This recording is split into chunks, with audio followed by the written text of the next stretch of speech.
The slap landed at 6:47 on a Tuesday morning, and the sound carved through Red Eagle Diner like a knife through silence. Not a closed fist, not a shove.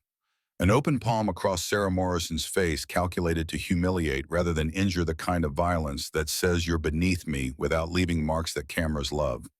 Sarah's head jerked sideways. Coffee arced from the pot in her hand, dark liquid spattering across her polyester uniform in blooms that would stain. The ceramic mug hit linoleum and exploded into 42 pieces. She would count them later, when her hands needed something to do besides tremble with rage. She made no sound, didn't cry out, didn't drop the pot. 12 years of carrying hot liquids through crowds of drunk men had taught her body to hold on when her mind wanted to let go. But 7 feet away, wedged under table 9 with a composition notebook and a fistful of crayons, someone witnessed everything. Lily Morrison, 7 years old. Curls escaping from yesterday's braids. Her father's dog tags hanging so low around her neck, they dragged across tile when she moved. Processing trauma the only way children know how, by drawing what adults refuse to see. Brandon Carter stood there grinning, 17 years of private schools and country club memberships wrapped in a yellow sweatshirt that cost more than Sarah earned in 6 weeks. His Rolex caught morning light through the windows, $8,000 on his wrist. His 3 friends clustered behind him with phones raised, recording for their social feeds, documenting cruelty for entertainment. That's what you get for slow service, sweetheart. His voice carried that particular brand of cruelty that comes from never hearing the word no. The diner held its breath. 42 people, truckers nursing hangovers, farmers grabbing breakfast before 12-hour shifts, third shift workers too tired to process what they'd just witnessed. Everyone frozen, nobody moving. Sarah bent to gather mug fragments, hands steady in a way that should have warned anyone paying attention. 42 pieces of broken ceramic, each one a small, sharp truth nobody was coming to help. Nobody ever did. Under table 9, Lily kept drawing. Fast, precise strokes the way she'd been working for months. Brandon's face, the angle of his hand, the red mark blooming on her mother's cheek. Date at the top, May 14th. Times to 47 a.m. Witnesses, 42, page 73.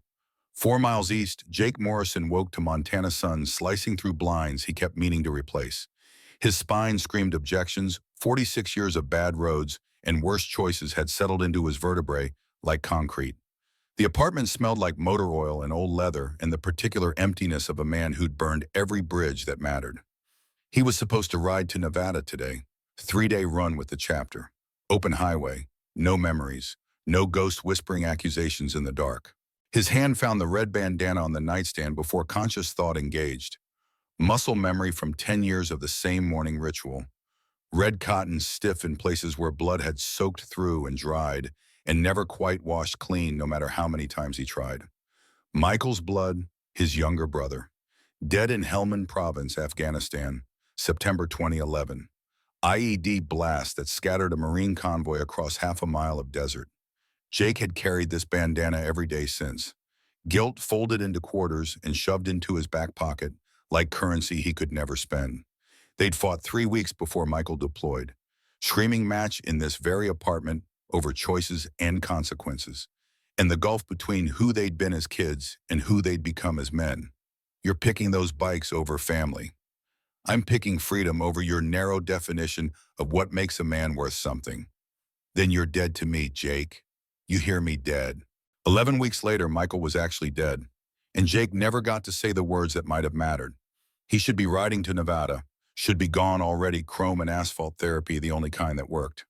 But something felt wrong. The air tasted metallic, charged the way it did in Iraq before mortars started falling. His instincts, the ones that kept him breathing through Fallujah and through 23 years in the Hells Angels, were screaming that today was not a day to be anywhere but here.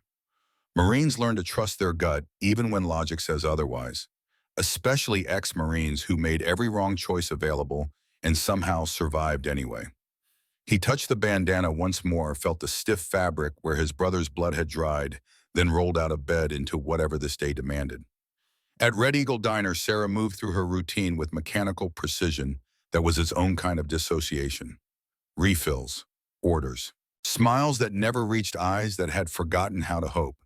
The red handprint on her cheek was already fading, but everyone could still see it. Everyone was still pretending blindness was kindness.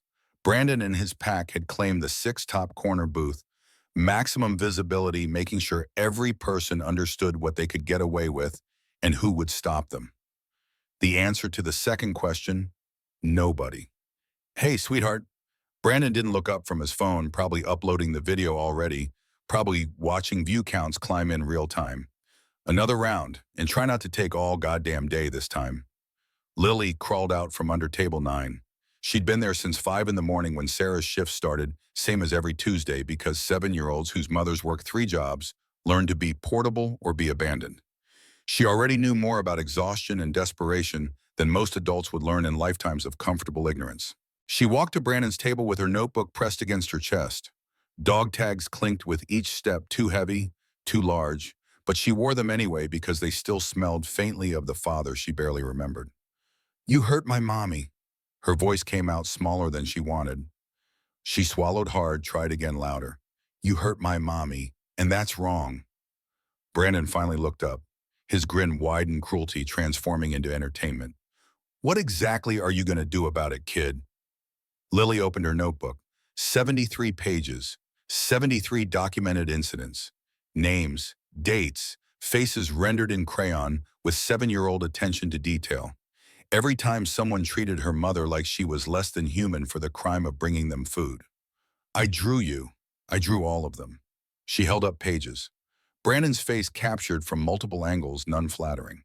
Something flickered behind his eyes. Not shame, not yet, but recognition that this might complicate things. He reached for the notebook. "Give me that right," Lily ran.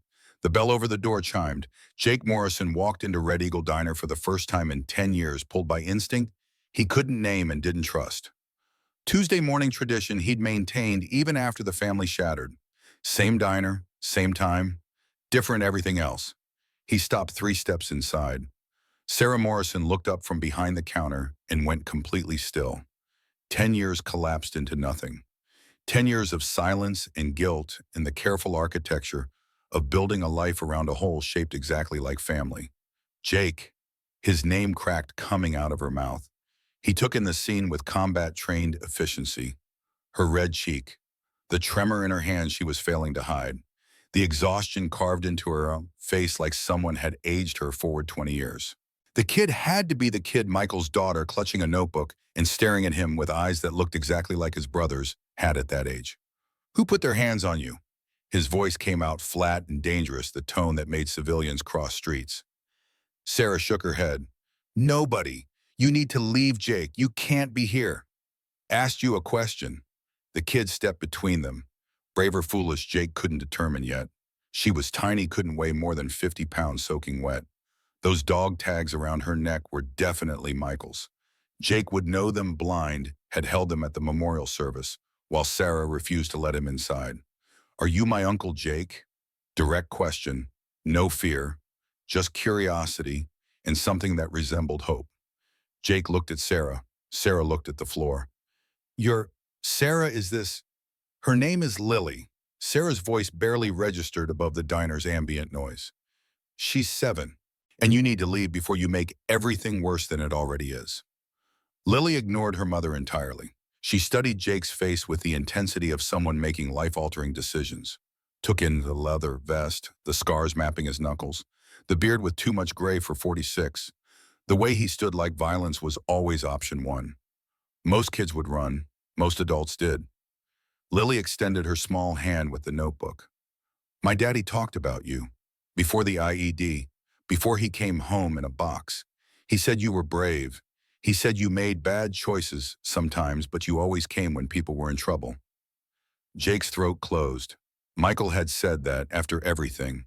After their last conversation ended with, "You're dead to me. Can you help my mommy? I have evidence." Sarah made a sound like she'd been gut-punched. "Lily, no." But Jake was already taking the notebook, already flipping through page after page of heartbreaking documentation. 73 pages. Dates, times, names, faces drawn with attention to detail that would make prosecutors weep.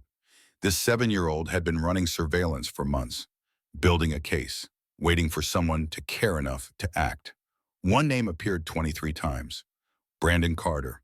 The bell chimed. The manager rushed over, nervous sweat beading his forehead despite the diner's air conditioning. Sir, you need to leave. Right now. This is a private establishment, and we don't want your kind of trouble here. Jake didn't look up from the notebook. What kind of trouble you think I bring, Byron? Your kind? The manager gestured at the vest. Hell's Angels, Montana chapter, road captain patch on the front. 23 years of loyalty marked in leather and thread and blood when necessary. On the wall-mounted television behind the counter, morning news played with sound muted. Jake could read closed captions well enough. Viral video, teenager slaps waitress. 75,000 views in 30 minutes. Comments flooding in. People identifying Brandon Carter, senator's son, third documented incident this year. Questions about privilege and accountability and whether money could still buy immunity. Jake's phone started buzzing in his pocket. Then again, then continuously. The Brotherhood group chat lighting up like wildfire. Stone, brother, you seeing this? That's your family in the video. Bulldog, say the word and we roll, all of us. Preacher, child asks for help, we answer. That's the code. Jake looked at Lily, at those eyes exactly like Michael's, at the courage it must have required to approach the scariest-looking man in the room and ask for help from a stranger. He'd failed his brother, failed to be there when it counted, failed to say the words that might have prevented Michael from enlisting in the first place, running from their fight straight into a war zone. He would not fail this kid. How many pages feature this Brandon kid? His voice stayed quiet, but everyone in earshot heard the promise underneath. Lily flipped through her notebook 23 times. He's the worst one. Jake pulled out his phone, hit speed dial. Stone answered before the first ring finished. What do you need? Get the chapter. Every single brother. Red Eagle Diner. Jake kept his eyes on Lily. We're protecting a child who had the courage to ask for help when 42 adults looked the other way. How many you want? Jake looked at the notebook. At 73 pages of documented cruelty, at this tiny girl who'd been braver than grown men with guns and badges. All of them, every single brother within riding distance. And Stone tell them to bring their colors. We're making a statement that's going to echo. He ended the call. The diner had gone completely silent. Everyone watching, everyone understanding that the balance of power had just shifted on its axis. Sarah grabbed his arm. Her hand was shaking hard enough he could feel it through leather. Jake, you don't understand. Brandon's father is Senator Richard Carter, Judiciary Committee. He owns half this county. You can't. I can, and I will. Your daughter asked for help. That means something. He looked down at Lily. It means everything. Lily's face transformed. First genuine smile she'd probably worn in months, maybe years. The ground started to rumble, not earthquake rumble, not thunder, the particular bass note frequency of motorcycle engines. Multiple, many, growing exponentially closer with every passing second. The manager went pale. Oh God, not today. Please not today of all days. Customers started abandoning breakfast, leaving cash on tables, heading for exits. They knew what was coming. Small-town Montana understood exactly what it meant when the Hells Angels mobilized with purpose. Jake knelt down. Got on Lily's eye level even though his knees cracked like gunshots and his spine screamed objections. Listen carefully, little one. Things are about to get very loud and probably scary looking. But nobody's gonna hurt you. Not while I'm breathing. You understand me? Lily nodded, then without warning she hugged him. Tiny arms around his neck, dog tags pressing cold against his collarbone, where his own dog tags used to hang before he lost the right to wear them. Thank you for coming, and when I asked, she whispered it like prayer. Jake's eyes burned. He hadn't cried in 30 years, not since the memorial service when they handed him Michael's flag and Sarah spit in his face. Wasn't about to start now, but damn if this kid wasn't making it difficult. The rumble became a roar. The first bikes pulled into the parking lot. Then more, then so many the asphalt disappeared under chrome and black leather. Harley-Davidson engines perfectly maintained throaty and powerful and promising consequences. Two abreast in formation, staggered by half a bike length exactly. Military precision because most of them had served. Most of them understood discipline and brotherhood and the particular responsibility that came with being the biggest, scariest presence in any room. Stone pulled up first, 68 years old. Vietnam veteran, though he rarely spoke about those years. President of the Montana chapter for 3 decades. Gray beard down to his chest. Face like weathered saddle leather. Eyes that had witnessed too much and forgotten nothing. Behind him, Bulldog the VP. Bear 6'6" and gentle, as his nickname suggested. Wrench, the only woman in the chapter, and twice as lethal as any man. Preacher, the chaplain who'd buried too many brothers and still believed in redemption. Doc, former combat medic who couldn't quite leave the war behind even after 20 years home. And behind them, 114 more, the entire chapter mobilized. Every brother within 3 hours riding distance. Tuesday morning, and they dropped everything. Work, family, sleep. Because one of their own had called. Because a child had asked for help, and that meant something in a world where most things didn't. 120 motorcycles filled the parking lot of Red Eagle Diner. The sound was biblical, the visual even more overwhelming. All that leather and chrome and controlled violence waiting for direction. They shut down engines in perfect sequence. The silence afterward felt louder than the thunder that preceded it. Stone walked in first, moved like a man who'd never encountered anything human worth fearing. He assessed the scene with combat efficiency, Sarah with her red cheek, Lily with her notebook, Jake standing protective between them and the world. "We got a situation here." His voice was gravel and whiskey and absolute authority. Jake nodded. "Kid's been documenting abuse for 6 months. 73 incidents, all at this location, all ignored by every adult who should have intervened. Who put hands on the lady, Senator's kid, Brandon Carter, already viral, 2 million views and climbing." Stone's jaw tightened in a way that made strong men nervous. Senator thinks his money makes him untouchable. Seems that way? Then the senator is about to receive an education. Stone looked at Lily. His face softened in a transformation that turned him from terrifying to grandfather in half a second. "Hey there, little ass, what's your name?" Lily's voice came out stronger now, emboldened by numbers. "Lily Morrison, I'm 7. That's my mommy." "Lily, beautiful name, I'm Stone. These are my brothers. We ride for people who can't ride for themselves. You asked for help. We're here. What do you need from us?" Lily held up her notebook like evidence at trial. "I need people to stop hurting my mommy. I need people to be nice like they're supposed to be. Her voice cracked. "I need someone to actually care." The diner had cleared out except for brotherhood now. 42 witnesses had become 0 in under 5 minutes. Cowardice looked identical across every generation. But then Bear stepped forward. 6'6", 280 pounds of muscle and ink, and the kind of face that made children cry and adults cross streets proactively. He had scars layered on scars, hands that could crush engine blocks. He looked at Lily and did something that made every man present respect him more. He knelt, got down on her eye level, made himself small, made himself safe despite being physically incapable of either. "Lily, that's a flower name, you know. You know what I like about flowers?" His voice came out gentle as summer rain. "They grow through concrete, through impossible places where nothing should survive. But they push through anyway, because they're stronger than anyone expects." Lily studied him, this massive, terrifying man on his knees in a truck stop diner, speaking to her like she mattered more than anything else in his day. "Are you going to hurt the bad people?" "No, little warrior.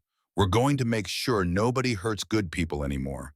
There's a significant difference between those things." "What do people call you?" "They call me Bear." "That's a good name. Bears protect their family." "Yes, we do." He extended his enormous hand. "And your family now, that means we protect you, always." Lily placed her tiny hand in his palm. Her fingers disappeared entirely. Everyone watching felt something fundamental shift. This wasn't about revenge or respect or any of the usual motorcycle club territorial nonsense. This was about a 7-year-old asking for help and 120 men deciding that mattered more than anything else happening in their lives today. Stone pulled out his phone. "Someone get me Senator Carter's direct office line." Wrench had it in 40 seconds, pulled from databases she shouldn't have been able to access. Stone put it on speaker. The call connected.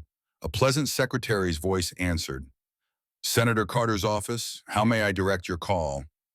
This is Stone, president of the Hells Angels Montana chapter.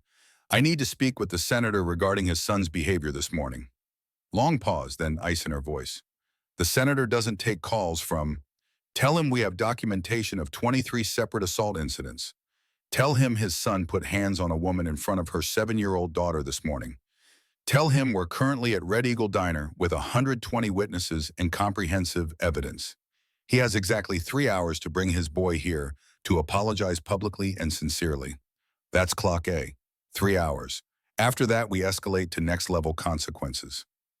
He ended the call. The phone rang back in 38 seconds. Stone let it ring, establishing exactly who held power in this negotiation. On the 5th ring, he answered. Put it on speaker again. This is Richard Carter. Who the hell do you think you are threatening a United States senator? Stone's voice stayed preternaturally calm. Reasonable, terrifying in its control. Not threatening, sir. Informing. Your son committed assault. We have documentation of a pattern spanning 6 months. You have 3 hours to bring him here to make amends properly. Clock's ticking. My son made a mistake. I'm prepared to compensate the woman generously for her inconvenience. $50,000. Cash. She signs an NDA and this unfortunate incident disappears. Sarah flinched like she'd been slapped again.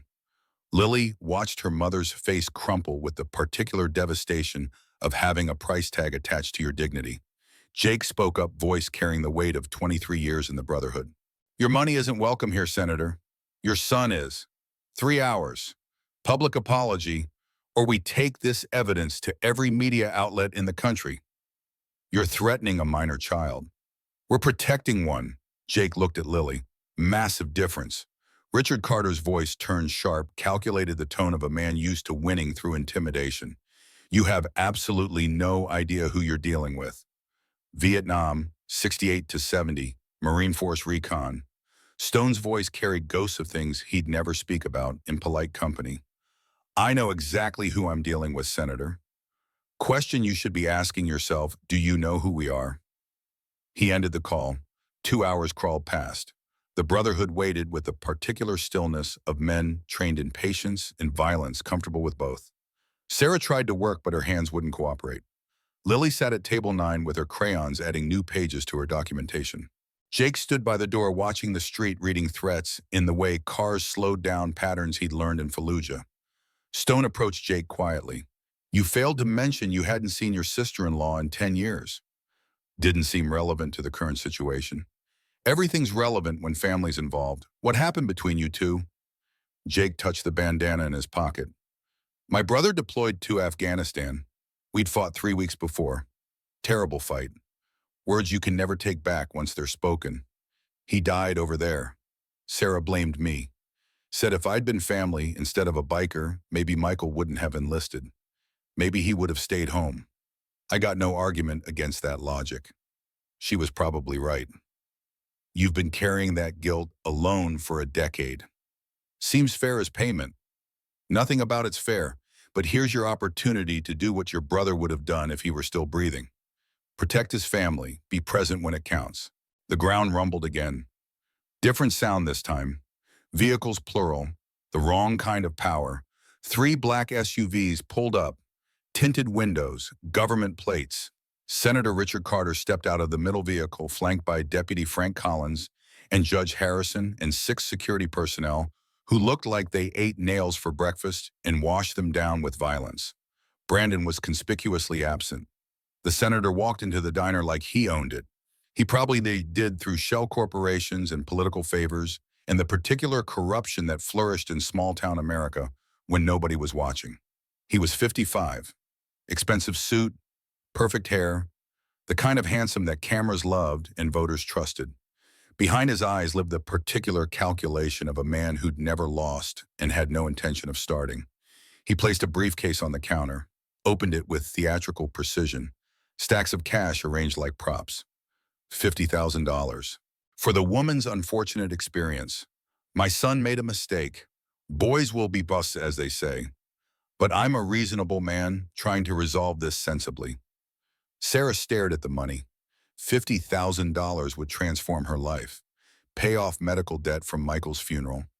Cover Lily's needs. Maybe buy a month where she didn't work until her hands bled. Lily stepped forward. That's not an apology. The senator looked down at her like she was an insect buzzing near his lunch. Little girl adults are conducting business here. My name is Lily Morrison. I'm 7 years old. Your son hurt my mommy 23 times. I drew every single time. Want to see? She held up her notebook. The senator's expression shifted, calculation morphing to concern, morphing to something approaching fear. Where did you get those drawings? I drew them every Tuesday for 6 months. You have meetings here. You and Judge Harrison and Deputy Collins and Mr.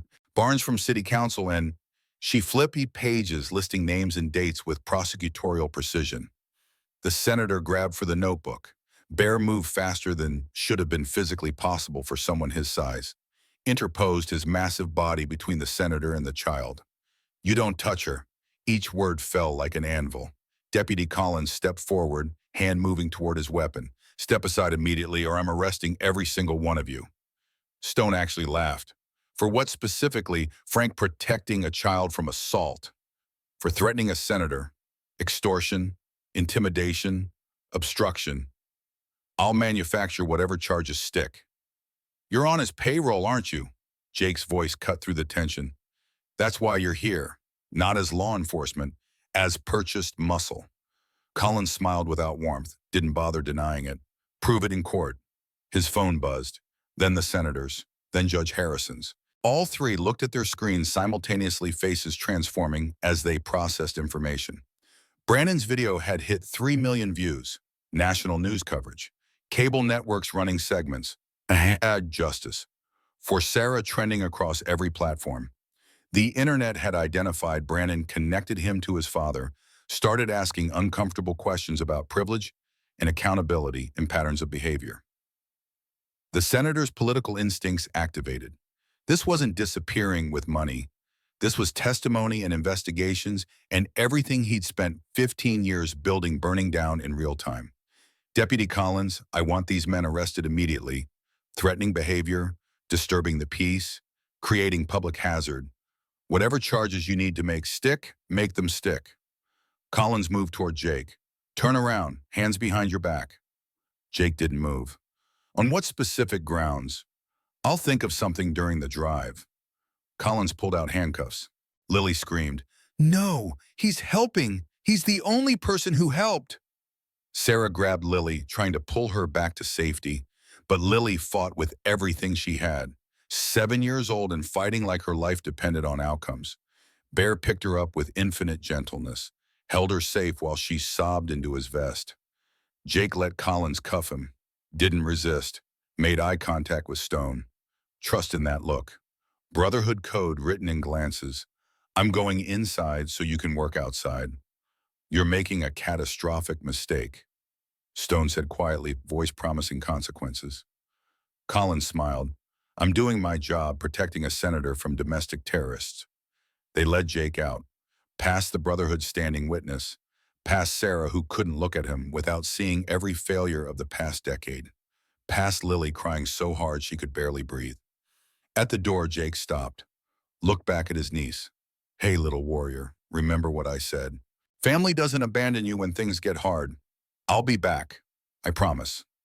Then they shoved him into a patrol car and drove away toward the county lockup. The senator smiled, satisfied, problem contained. He'd won this round. He didn't see Wrench in the corner, recording everything on 3 separate devices uploading to cloud storage. Didn't see Stone making calls to every news outlet in Montana. Didn't see the Brotherhood spreading out strategically, taking positions or preparing for whatever came next. And he definitely didn't see Brandon Carter 40 miles north at the family's lake cabin, pacing and crying and trying to work up the courage to do the hardest thing he'd ever attempted in his privileged life. Lily pressed her face against Bear's vest and sobbed like her heart was breaking. The notebook fell from her hands. 73 pages of evidence scattered across the diner floor like snow. The senator stepped on one deliberately, ground it under his expensive Italian shoe. Problem solved. But Sarah Morrison bent down and gathered every single page with hands that had stopped shaking. Carefully, deliberately. When she stood, something fundamental had changed in her face. The exhaustion was still there, but underneath steel that had been forged in fire. You think you solved a problem? Her voice came out stronger than it had in years. You just declared war on the wrong family.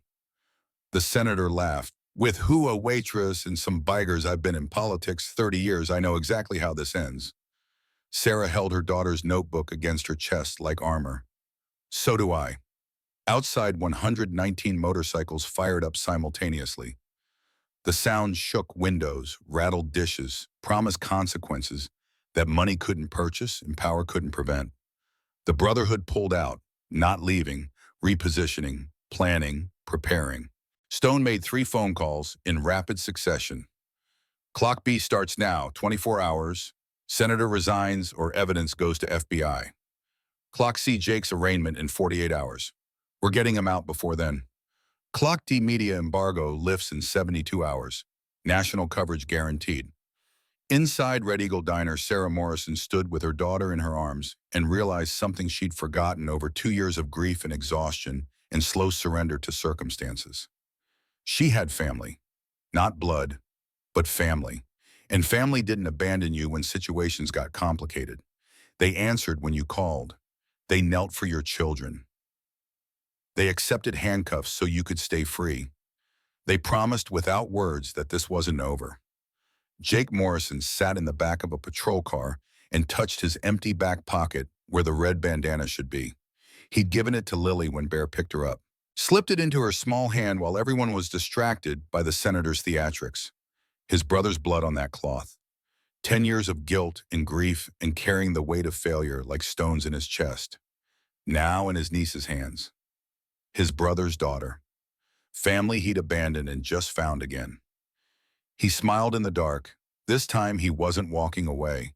This time he was all in. Because a 7-year-old had asked for help when 42 adults chose convenience over courage. And Jake Morrison had learned 10 years too late, but just in time, that being present was the only currency that actually mattered. The patrol car pulled away. In the diner, Lily clutched the red bandana and whispered to her mother, "He'll come back," he promised. Sarah held her daughter and chose for the first time in 2 years to believe that promises could still mean something. Behind them, taped to the wall where customers couldn't miss it, Lily's drawing of Uncle Jake. Not scary. Not dangerous. Just family. And in Montana, family meant something words couldn't quite capture, but actions would prove. County lockup smelled like disinfectant and despair, and the particular staleness of places where hope goes to die. Jake Morrison sat on a metal bench in a holding cell, wrists still sore from cuffs that had been too tight on purpose. Collins knew what he was doing. 30 years of small-town corruption made a man efficient at cruelty.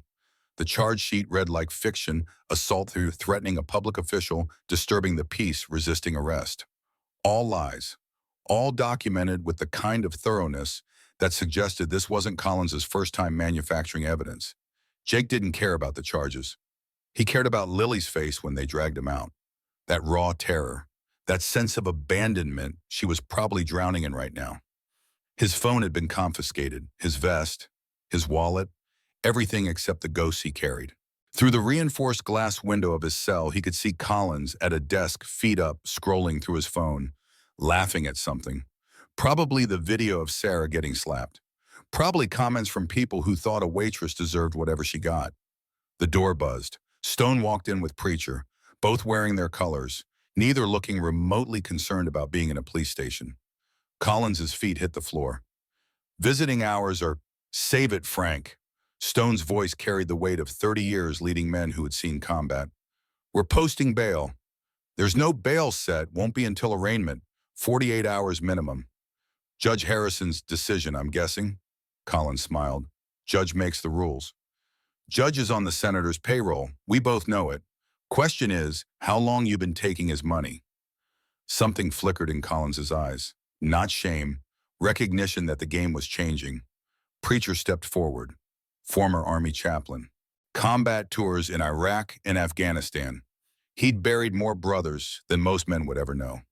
His voice came out gentle, pastoral, absolutely unyielding. Frank, you're 43 years old, been a deputy 14 years. Good record until about 5 years ago.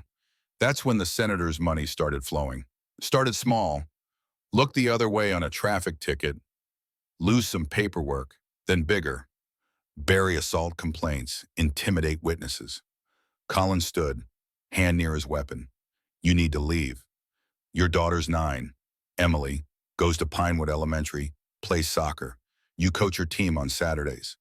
Preacher's voice never changed tone, just stated facts. What's she gonna think when she finds out what daddy became? You threatening my kid?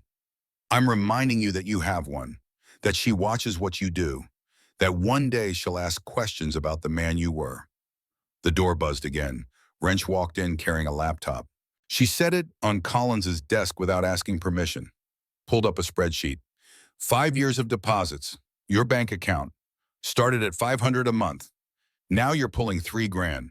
All from shell corporations traced back to the senator's network.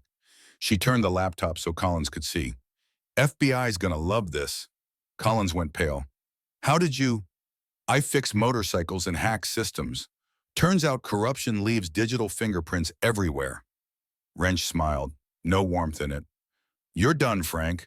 Question is whether you go down alone or take everyone with you. Stone leaned against the desk. Here's what's happening. You're releasing Jake.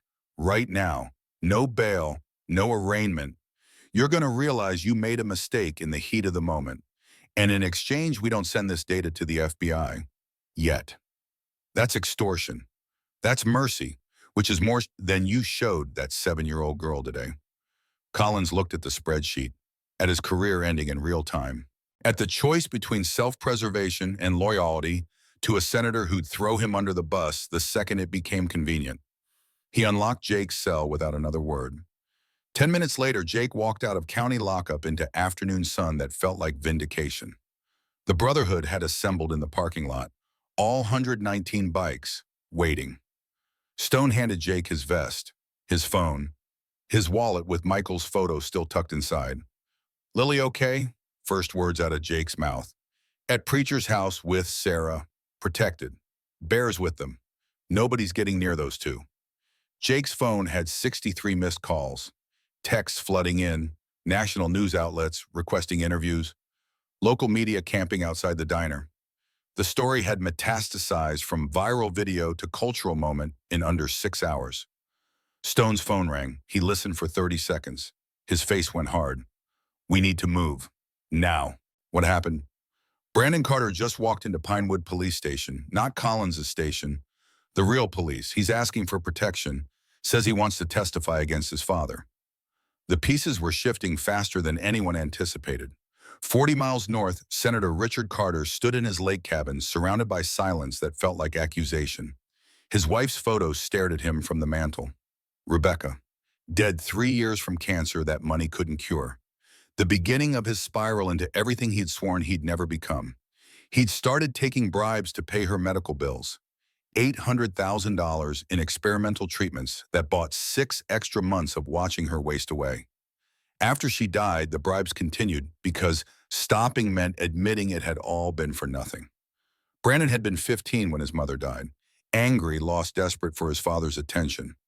Richard had thrown money at the problem instead of showing up.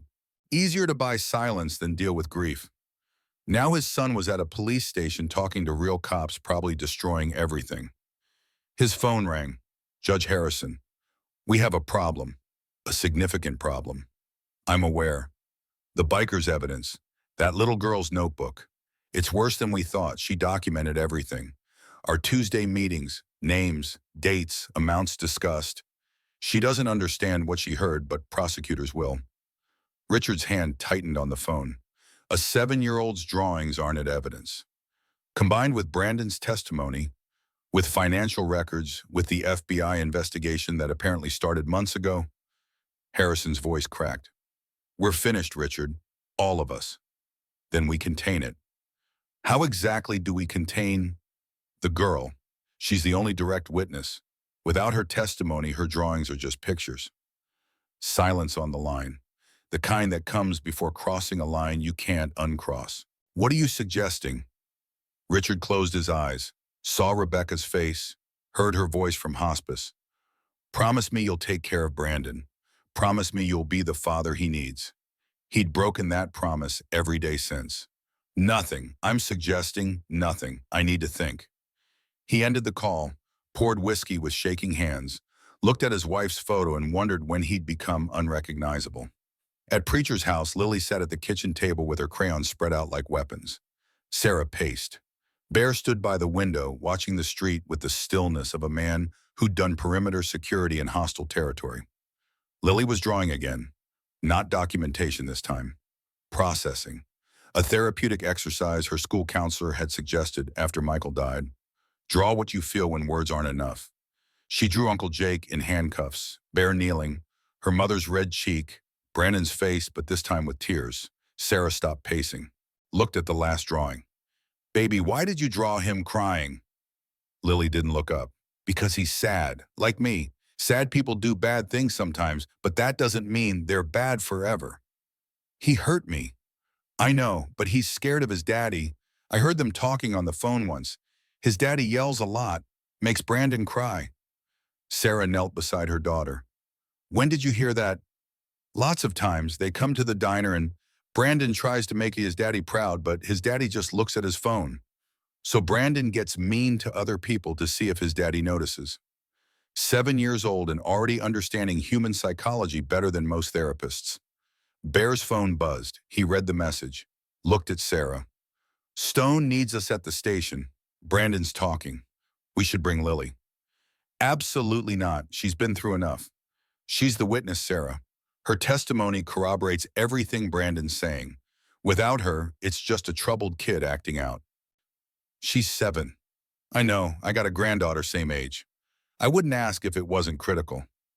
Bear's voice stayed gentle. But this is how we end it. This is how we make sure nobody can hurt you again. Sarah looked at Lily, at her daughter who'd been braver than 42 adults, who'd asked for help when everyone else looked away, who documented injustice with crayons and composition notebooks because she believed the truth mattered. Lily, do you want to help Uncle Jake? Lily's head came up fast. Is he okay? He's out, he's safe, but we need you to tell people what you saw. Tell them about your drawings. Can you do that? Lily gathered her notebooks, all 73 pages plus the new ones. I'm ready. They loaded into Bear's truck, drove to Pinewood Police Station through streets lined with news vans and cameras.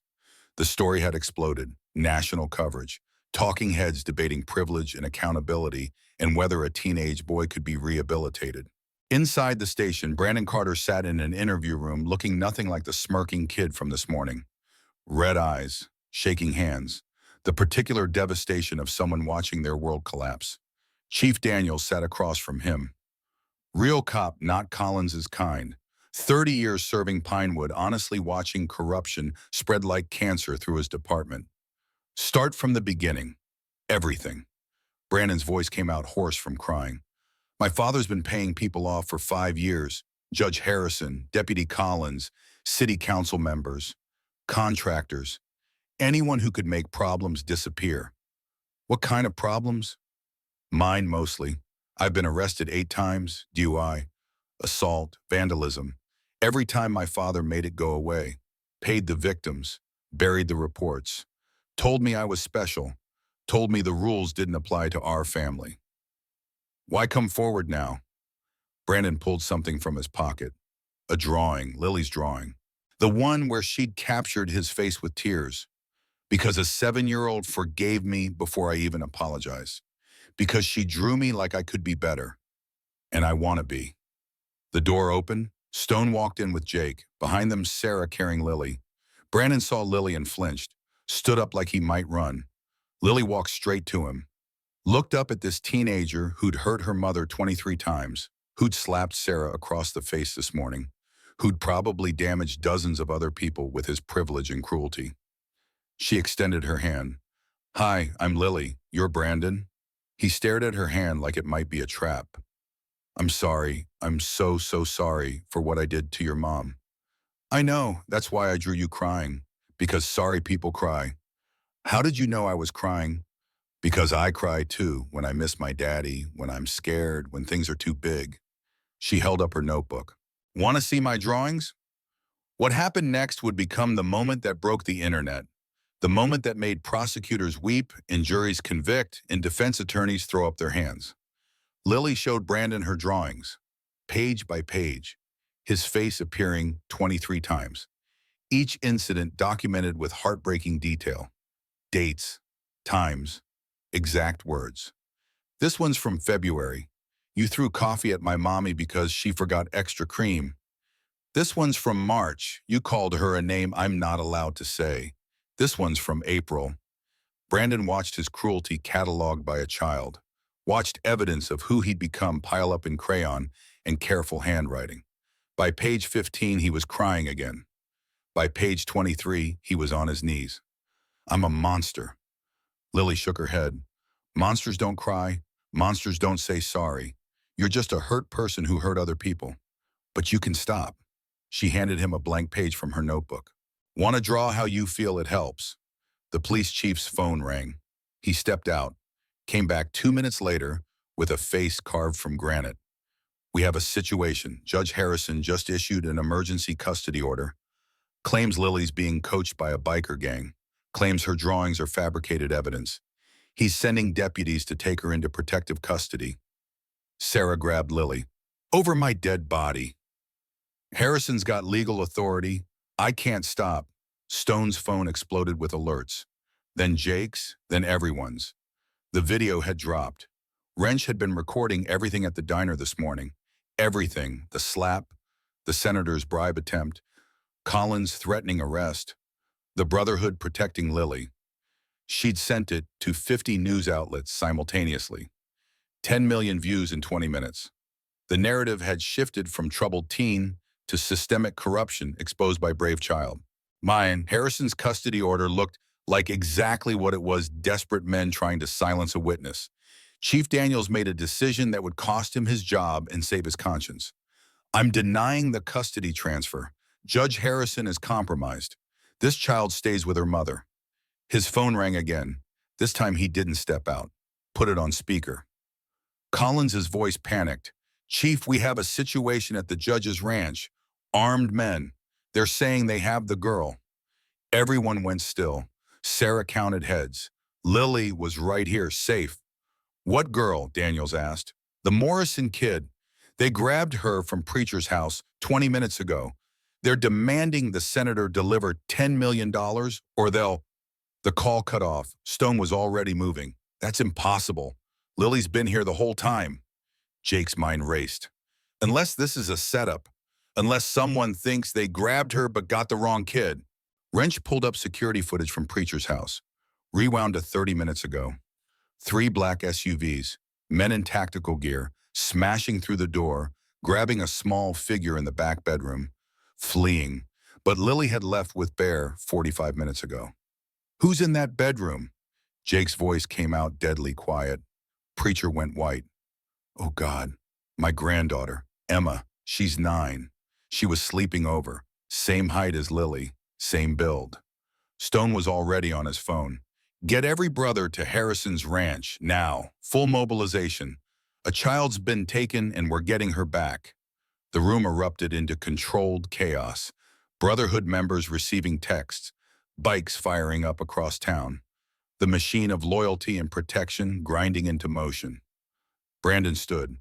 I know where they're taking her. The ranch has a bunker. My father showed me once. Said it was for emergencies. Can you draw a map? Chief Daniels shoved paper at him. Brandon's hands shook so badly he could barely hold the pen. I can do better. I can take you there. Sarah grabbed Jake's arm. That's not your fight. Emma's not your family. She's Preacher's granddaughter. That makes her family. Jake looked at Lily, at this 7-year-old who taught a town what courage looked like. Besides, someone taught me today that showing up is the only thing that matters. Lily hugged his leg, pressed her face against his vest. Bring Emma home, like you brought me home. I will, I promise. The Brotherhood assembled faster than should have been possible. 120 bikes converging on Pinewood Police Station, armed legally, every weapon documented and registered because they knew how this would look. Knew the media was watching. Knew one wrong move would undermine everything. Stone addressed the chapter in the parking lot. Cars stopped to watch. Phones recorded. History was happening and everyone could feel it. A 9-year-old girl has been taken. Mistaken identity. Wrong place, wrong time.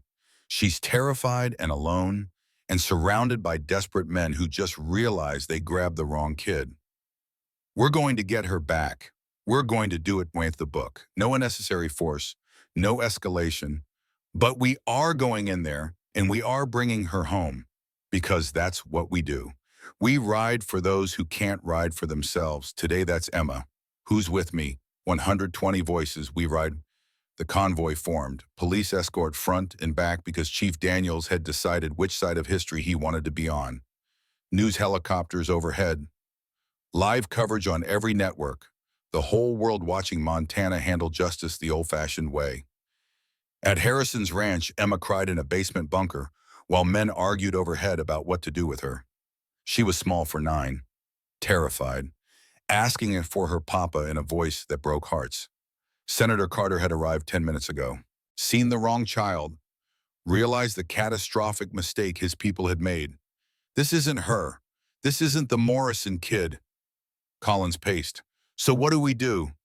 Let her go, immediately, before this becomes a kidnapping charge. It's already a kidnapping charge. Judge Harrison sat with his head in his hands. We're finished, all of us. The moment we took this child, we guaranteed federal prosecution. The senator's phone rang. Unknown number. He answered on speaker. Stone's voice calm and cold. You have something that doesn't belong to you. We're 2 minutes out. Here's how this ends. You send Emma out unharmed, right now. And maybe you don't face charges for child abduction. This was a mistake. A terrible mistake. Mistakes are accidents. This was desperation. But you've got one chance to do the right thing. One after that we come in. Richard Carter looked at Emma, at her tear-streaked face and the terror in her eyes, saw his own daughter at that age. The daughter he'd failed, the son he'd ruined, the wife he'd disappointed, saw clearly, maybe for the first time in 5 years, who he'd become. Send her out. His voice broke. Send her out now. Collins hesitated. Senator, I said send her out. The thunder of motorcycles shook the ranch. 120 bikes surrounding the property. Formation perfect. Discipline absolute. The front door opened. Emma walked out alone, crying, running the second she saw daylight. Preacher met her halfway, scooped her up, held his granddaughter like she was the most precious thing in the world. The brotherhood held position, didn't advance, didn't celebrate, just witnessed. FBI vehicles screamed up the driveway. Federal agents who'd been investigating this corruption ring for months, who'd been waiting for a mistake big enough to justify action.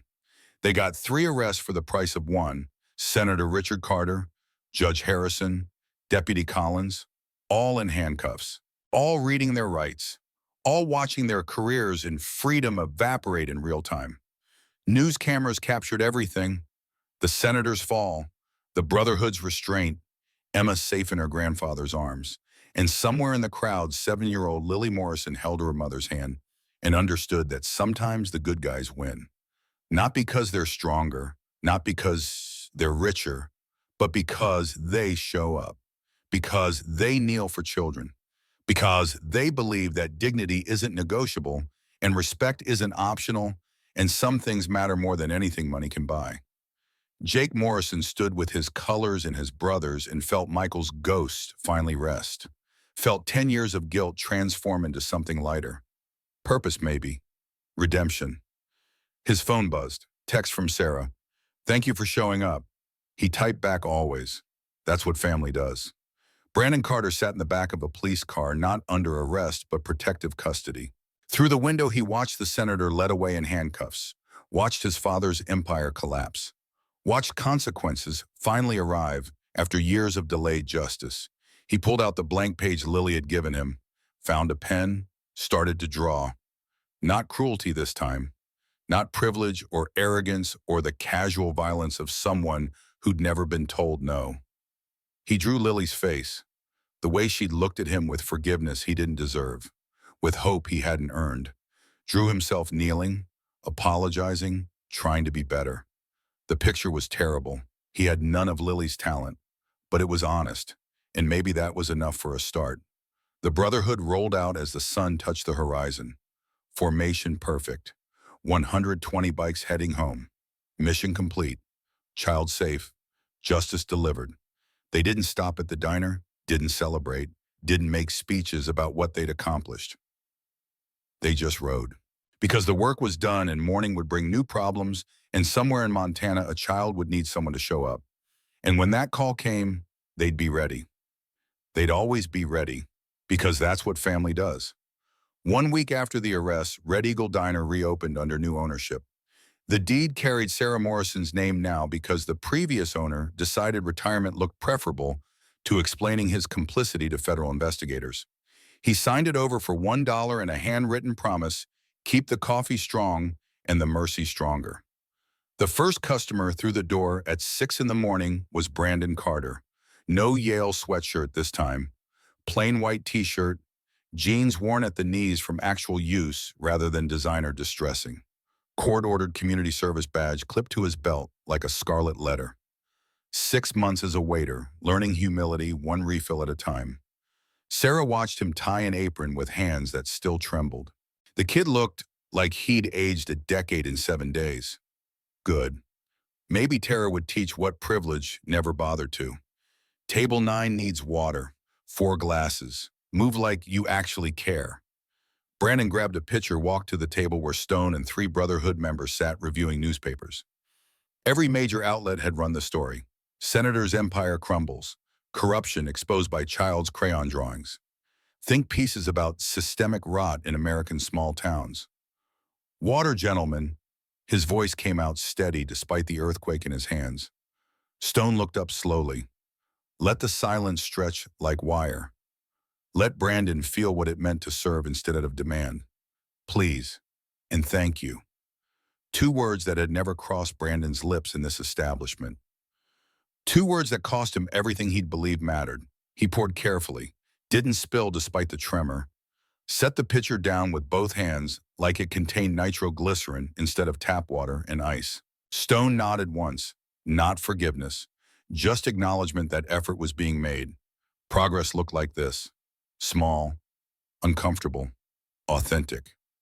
Lily sat in her customary position under table 9, not hiding anymore, just drawing because that's what she did, how she processed the world. Today's subject, Brandon carrying a water pitcher with concentration etched into his face. The rendering kinder than he deserved, but Lily had always perceived people's potential instead of their past. Sarah brought coffee to the Brotherhood's table. Her hands had stopped shaking somewhere around day 3. Something had crystallized during those hours when Jake was in custody and Lily was threatened, and the entire corrupt system tried to silence her daughter through intimidation. The exhaustion remained, but underneath, steel forged in fire that wouldn't bend again. On the house, you earned it. Stone shook his head. We pay, same as everyone. That's how respect actually works in the real world. Money hit the table, exact amount plus 30% tip. The Brotherhood didn't accept charity and didn't offer it. They dealt in fairness and follow-through, and the kind of loyalty that couldn't be purchased at any price. The door chimed. Jake walked in wearing his colors and the particular ease of a man no longer carrying a decade of guilt like stones in his chest. He'd spent the week reconnecting with Lily, teaching her to ride a bicycle, sharing stories about Michael that Sarah had been too broken to speak aloud. He slid into the booth across from Stone. Sarah brought coffee without being asked. Their eyes met, something unspoken passing between them. Not romance, not yet, but the beginning of something that might resemble healing if they gave it time and care. FBI's moving forward with RICO charges, Harrison Collins and 12 others. Senators looking at 15 years federal minimum. Stone pushed a newspaper across the table. Your niece made front page, again. The photo showed Lily holding her notebook with expressions serious beyond her years. Caption, the 7-year-old who dismantled Montana's corruption network. Jake studied the image, pride and concern warring in his chest. She's been through too much for someone who should be worried about second grade. She's stronger than you think. Trauma doesn't always break people. Sometimes it builds them into something unbreakable. She's 7 years old. She's a Morrison, your brother's daughter. That genetic legacy means something. Jake touched the empty space in his pocket where Michael's bandana used to live. He'd transferred it to Lily permanently. Watched her tie it around her wrist like a talisman. Watched her touch it when she got scared the same way he had for 10 years straight. The transfer felt right, like Michael's protection passing to someone who needed it more than a broken ex-Marine living in the past.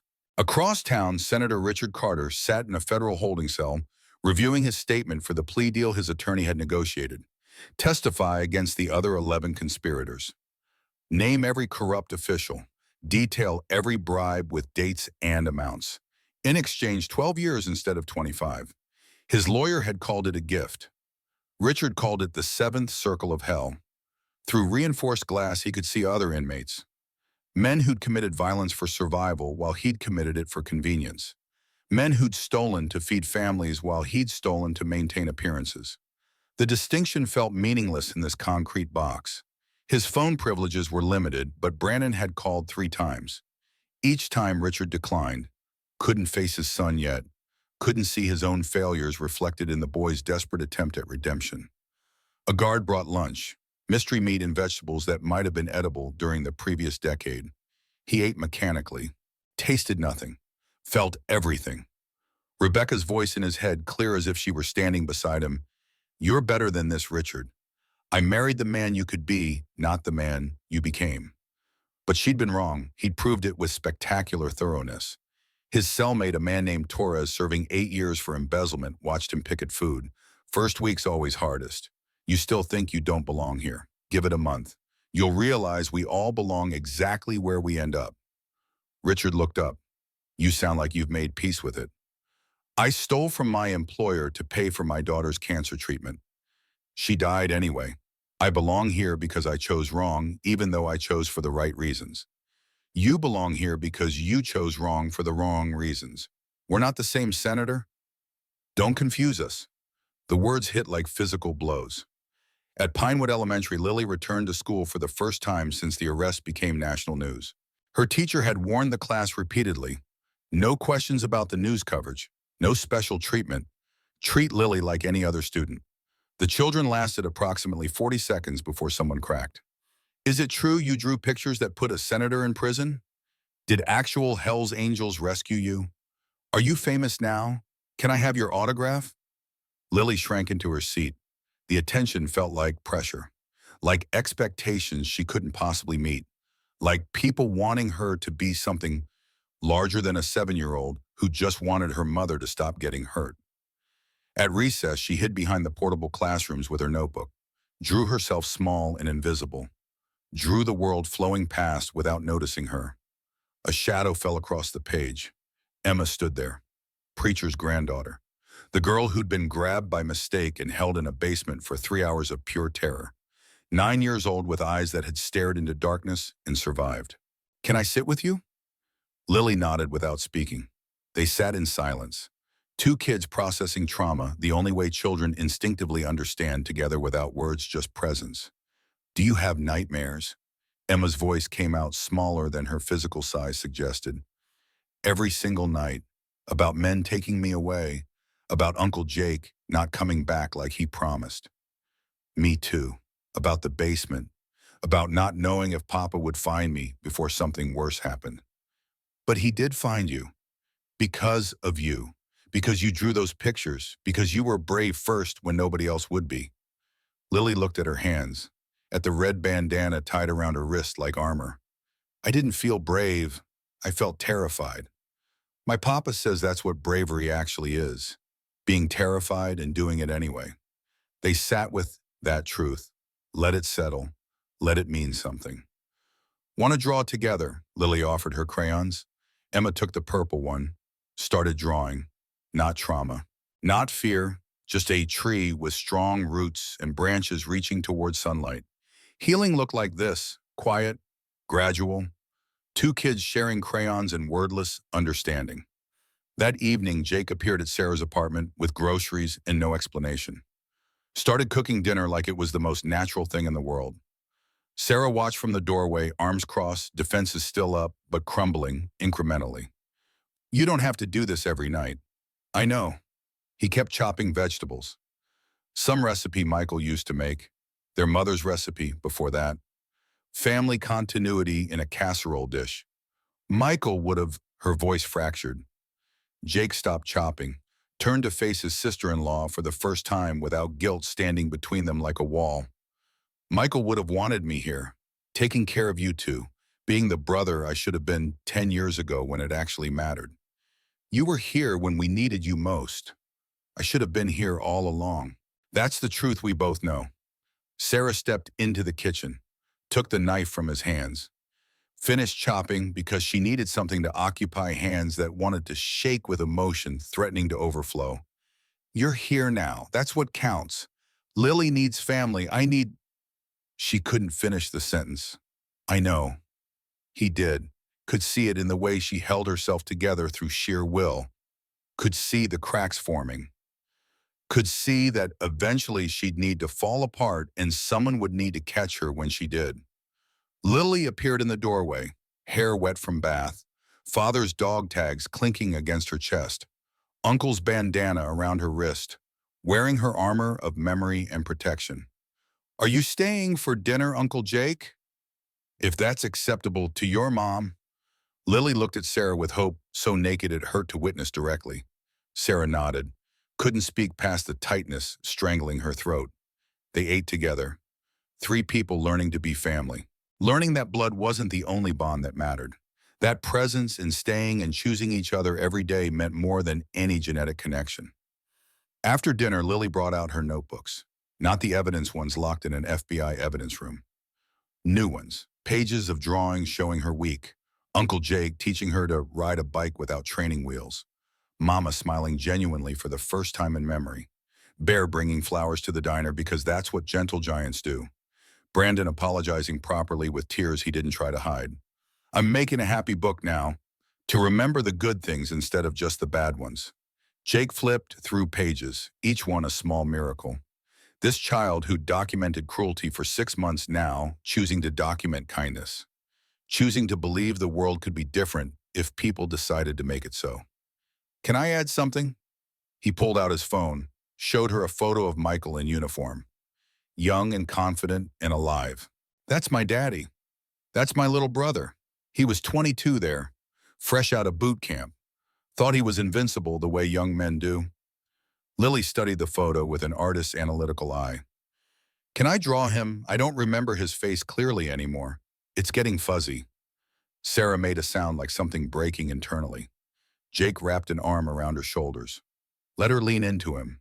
Let her grieve what she'd been too busy surviving to properly process. Yeah, little one. You can draw him, and I'll tell you stories while you work. About the time he jumped off a bridge on a dare and broke his ankle. About the time he tried to cook Thanksgiving dinner and almost burned down the apartment. About how he met your mama and knew in 5 minutes she was it for him forever. They stayed up past Lily's bedtime. Jake talking, Sarah crying quietly. Lily drawing her father back into existence, one careful line at a time. The picture wasn't technically perfect. 7-year-olds lack refined motor skills, but she captured something essential. The smile, the kindness in his eyes, the way he looked at the world like it was full of possibility instead of threats. Sarah took the drawing with hands that shook for different reasons now. First image of Michael she could look at without falling apart completely. Thank you, whispered to both of them, to Jake for coming back, to Lily for being brave enough to remember. 2 weeks after the arrest, the town council held an emergency meeting. The corruption had metastasized so deeply that half the council faced federal charges. The remaining members voted unanimously to pass the Lily Morrison Act. Mandatory respect training for anyone serving the public. Zero tolerance for harassment of service workers. Whistleblower protections with teeth. Penalties severe enough to mean something instead of being another cost of doing business. The vote was symbolic. Everyone understood that.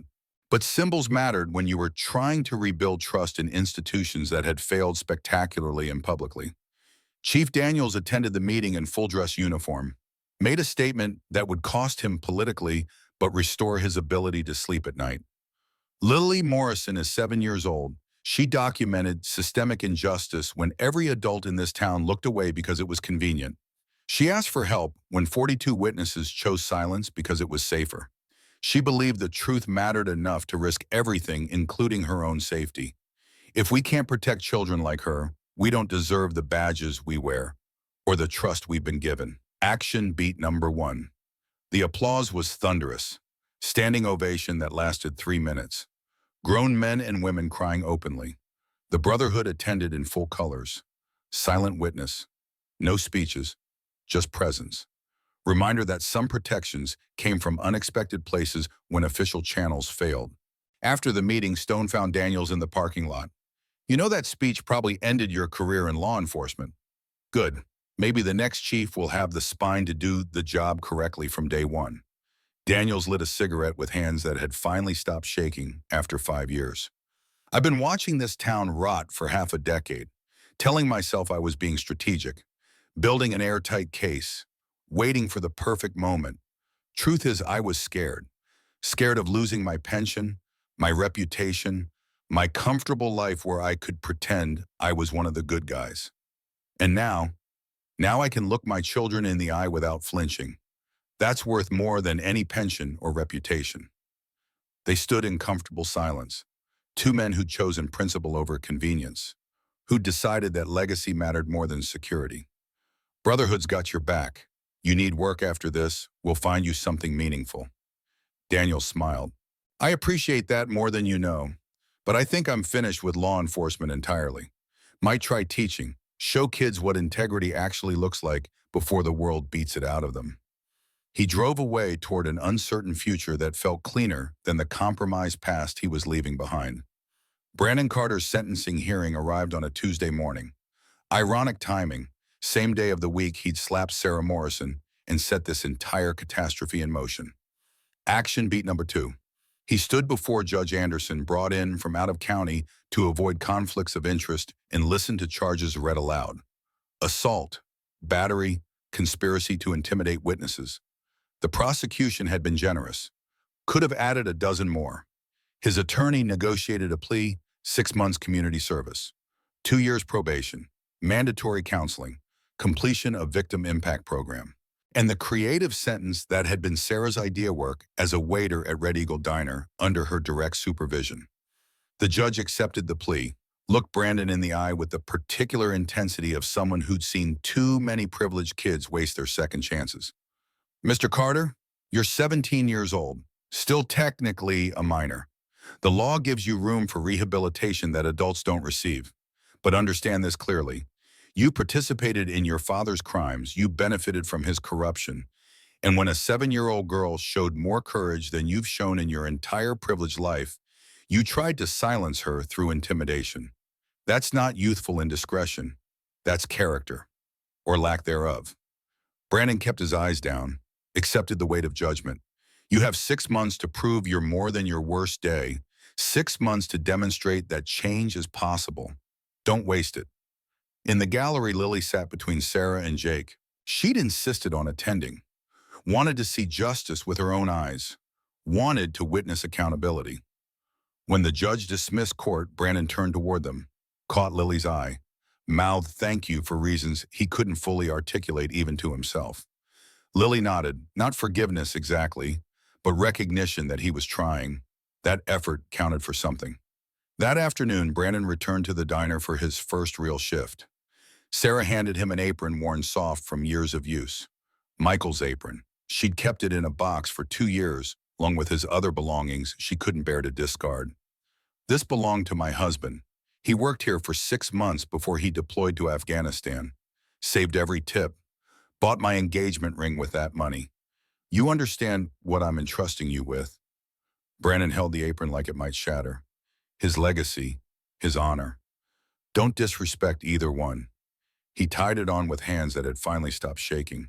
Pulled the order pad from the pocket. Found Michael's last notation still there in faded ink. Table 4, extra nice, it's her birthday. Small kindness, casual attention to detail.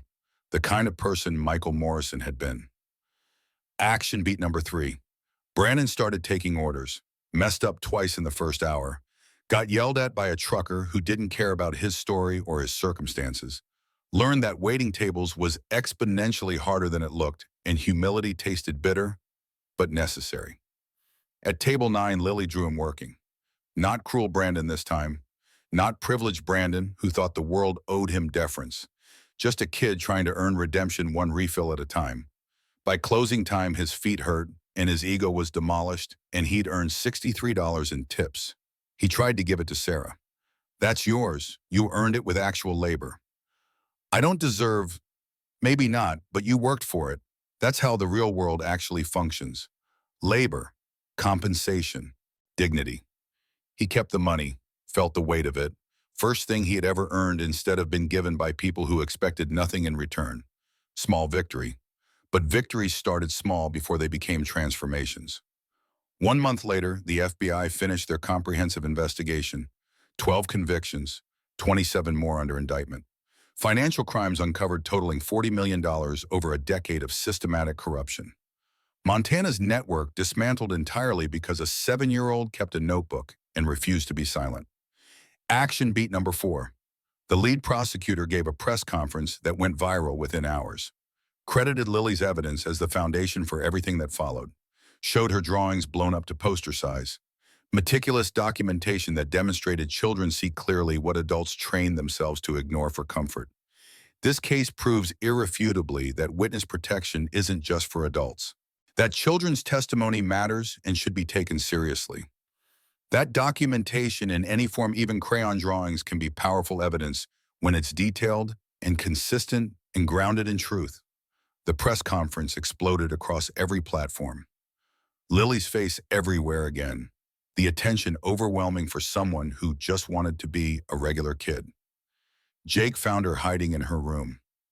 Under the bed like she was 5 instead of 7, clutching her father's dog tags and his red bandana and a stuffed bear that Bear had given her after the rescue. Too much attention. He lay on the floor beside the bed without trying to coax her out. Everyone wants me to be brave constantly, but I'm scared all the time now. More than before. Yeah, me too. You're not scared. You're a biker. You fight people who deserve it. I'm terrified most days. Have been since your dad died. Scared I'll fail again. Scared I'm not enough. Scared that being present won't matter in the end. Lily rolled out from under the bed, studied his face for deception, found only truth. But you keep showing up anyway. That's the only choice that matters. Being scared is fine. Running away is fine temporarily. But eventually you have to decide, do I want to be the person who hides forever or the person who keeps trying even when it's hard? What if I just want to be a regular armed kid who draws pictures and plays with friends? Then be that. Draw your pictures. Go to school. Play with Emma. Let the adults handle the heavy responsibilities. But what if other people need help like I needed help? Jake smiled despite himself. Then I guess you're stuck being extraordinary. Sorry, kiddo. That's the Morrison curse. We care too much to walk away when it matters. She crawled into his lap. 7 years old and already carrying weight no child should bear. Can extraordinary people still be scared?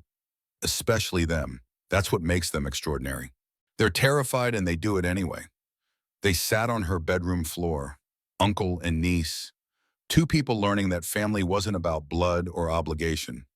It was about presence on the hard days, and staying through the uncomfortable truths and choosing each other when walking away would be easier. 5 years later, Lily Morrison walked into Red Eagle Diner at 7:30 on a Tuesday morning. Not 7 anymore. 12. Gangly limbs and braces and the particular awkwardness of almost teenage years. But her eyes remained the same. Observant, kind, seeing what others missed or chose to ignore. She wore her father's dog tags, his red bandana tied around her backpack strap, carrying his legacy without being crushed by the weight of it. Sarah stood behind the counter. 47 now, owner, manager, the kind of boss who remembered everyone's name and asked about their families and never let anyone feel invisible or less than human. Jake sat at table 9 with Brotherhood members who'd become permanent fixtures. He'd moved into Sarah's apartment 3 years ago. Not romantic partners, not exactly, but family in the way that mattered more than definitions. co-parenting Lily, supporting each other, building something stable from the rubble of shared trauma. Morning, Mama. Morning, Uncle Jake. Lily kissed Sarah's cheek, slid into the booth beside Jake with the ease of routine. Big day. Jake pushed hot chocolate across the table. Made the right way, Michael's way, family recipe. Documentary presentation at school about whistleblowers and civic courage throughout American history. You using your own story, some of it, mostly focusing on other cases. Aaron Brockovich, Pentagon Papers, kids who reported abuse when adults looked away, showing that regular people can change systems when they decide to try. Stone looked up from his newspaper. 73 now, still riding, still leading, still present every Tuesday morning without fail. You nervous about presenting? Terrified, but doing it anyway. She grinned. Someone taught me that's what counts most. Action beat number 5, the door chimed. Brandon Carter walked in. 22, college graduate, social work degree earned through actual effort. No longer the smirking, entitled kid, but not quite comfortable in his redemption yet. Still working on it daily. He'd finished his 6 months at the diner 4 years ago. Kept coming back anyway. Worked through high school while his father was in prison. Paid for college with his earnings instead of trust fund money. Learned that labor had dignity and kindness, cost nothing, and privilege was a responsibility, not an entitlement. Now he ran a youth program for at-risk kids. Taught them that one bad decision didn't define you, but patterns did. That change required more than apology. Required consistent daily choice to be better than yesterday. Table for one, Sarah's voice still carried echoes of old hurt, but mostly it carried peace. Actually, I brought someone, if that's acceptable. He stepped aside. Senator Richard Carter walked in. 60 now, served 8 years of his 12-year sentence. Released early for cooperation and good behavior. Broken in ways that prison couldn't fix, but accountable in ways that money couldn't buy. The diner went silent. Richard met Sarah's eyes directly. I don't expect forgiveness.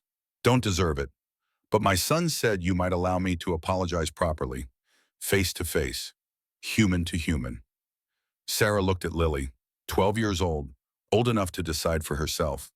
Lily studied the man who'd tried to silence her, who'd ordered her kidnapping by proxy, who'd represented everything wrong with power and privilege and the particular arrogance of men who thought rules were for other people. She saw someone different now, broken, humbled. Learning what she'd learned at 7, that courage meant being present even when you'd rather hide from consequences. You can sit, but you order like everyone else, and you say please and thank you. Richard's eyes watered. Thank you for that, Grace. I'd like coffee. Black, please. Brandon served his father, role reversal complete. The son who'd learned service teaching the father who'd forgotten it existed. They sat together at a small table, talked quietly. Not reconciliation exactly, but the beginning of something that might become understanding if they gave it years of consistent work. Lily watched, drew the scene. Not documentation this time, just observation. 2 men learning what she'd known all along, that dignity wasn't negotiable and respect wasn't optional, and change required more than words. After they left, Stone pulled out a small velvet box, official looking. Got something for you, little warrior. Action beat number 6, inside a patch. Honorary Hells Angels colors, child-sized, with her name embroidered in a design she recognized from her own drawings. You don't have to wear it, but we wanted you to know your family always will be. You needed help, and we answered. But you taught us something bigger. You taught us that the smallest voice can change everything when it refuses to stay silent.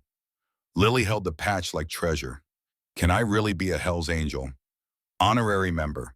When you're old enough, if you want to prospect for real membership, we'll talk, but for now, just know, you ride with us, always have, always will. She hugged him. This 73-year-old Vietnam veteran who'd mobilized 120 bikers because a 7-year-old asked for help, and that mattered more than anything else. Thank you for answering when I asked. Thank you for asking. Takes more courage than most people ever find in their entire lives. That evening, Lily gave her presentation. Classmates watched footage of the diner incident that had changed everything. Read about the corruption exposed, Saw her crayon drawings blown up on screen with dates and details.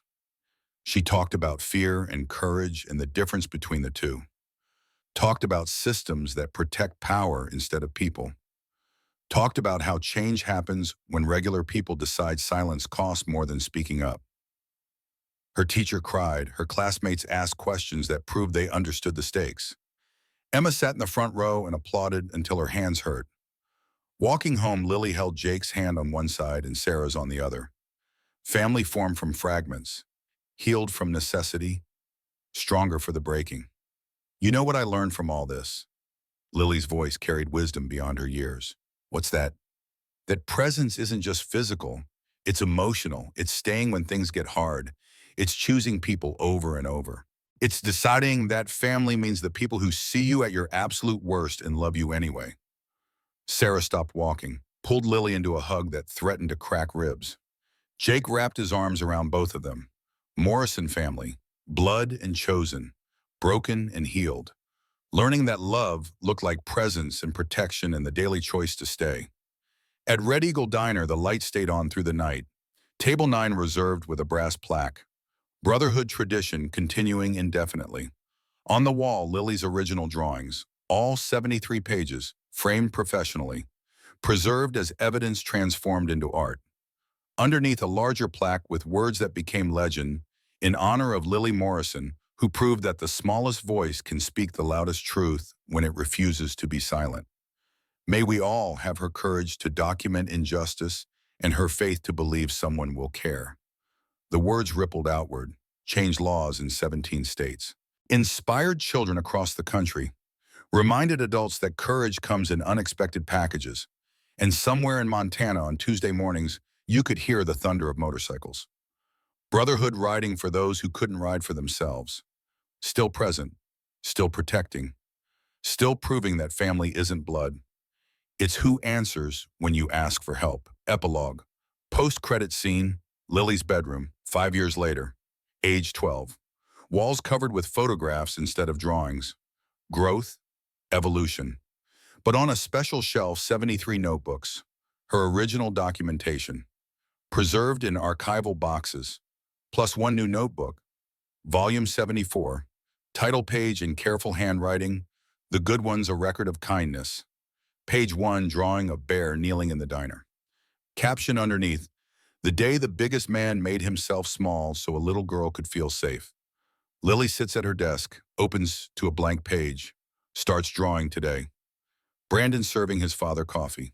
Both of them trying, both of them learning. Voice over to Lily's voice, older, wiser.